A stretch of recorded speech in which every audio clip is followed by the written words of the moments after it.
It's nice for the kids. It's small. That's what's good about it. I live about 7 houses from the general store, which makes it very convenient for work.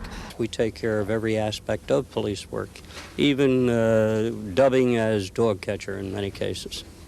And I have a soft spot for this town because anything that I ever did was included Helmetta. You know, it's a common knowledge. People 4 or 5 miles and don't know where Helmetta is. Well, you say, you know where Jamesburg is? Yeah. You know where Spotswood is? Yeah. Well, you know where that big snuff factory is? The big brick buildings? Yeah. Well, that's Helmetta. Indeed, if you've ever done any driving in Central Jersey, you might have passed right through the tiny square-mile town of Helmetta and not even noticed. Helmetta was founded in the late 19th century by George W. Helm as a company town for his tobacco products factory, commonly known as the Snuff Mill, which operates to this day.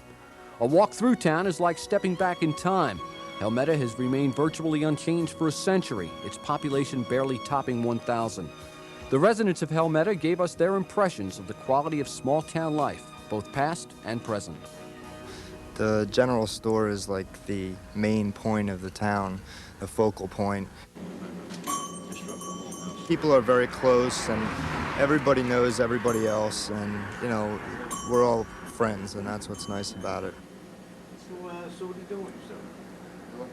Is this it? Yeah. The house we live in, from what I understand, was built for the vice president of the Helm Company, and it's one of the bigger, older houses in town, and it's really nice. It's got a charm all of its own, and it does Helmetta well. When you go back to the old coal days when the locomotives used to come through town and they used to cart coal to Jersey Central and Power mostly, in some of the factories like Hercules and DuPont's, and even Helmetta Snuff Mill, who burned a lot of coal for their generation. And in those days, there would be these big old Lokies come through town. We used to run out there as kids to wave to the engineers, and they'd shake the whole town when they went through, and they'd blow their whistles.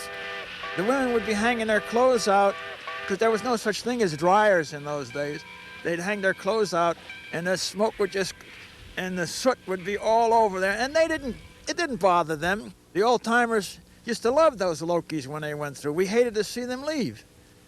In a small community such as Helmetta, the chief of police is in personal contact with all of the citizens almost all of the time. There are many, many different facets of police work in a small department that have to be covered in its entirety, where in larger departments it's departmentalized and specialized, where here you handle everything.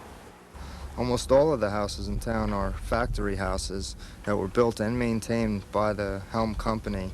Yeah, Helm owned 105 houses in town, and probably 95% of the people lived in town. And the rents were predicated on what they made. So the rents ranged anywhere from $4 a month to approximately $18 a month. When we bought the house, we bought it from the Helm Company, and we totally redid the house over. We gutted all the walls, added a room on, we put new heating system, new electric. Everything's brand new inside the whole house. And outside, really. My husband works in the snuff mill. He's a mill right up there, and it's really convenient and great because he walks to work in the morning, comes home for lunch, and walks home from work.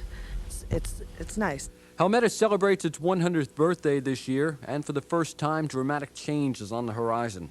Townhouses and condominiums are popping up along the railroad tracks, and the population will triple in the next few years. Will the people of Helmetta be able to balance the demands of progress with a small-town sense of values and traditions? This is Bill Roller.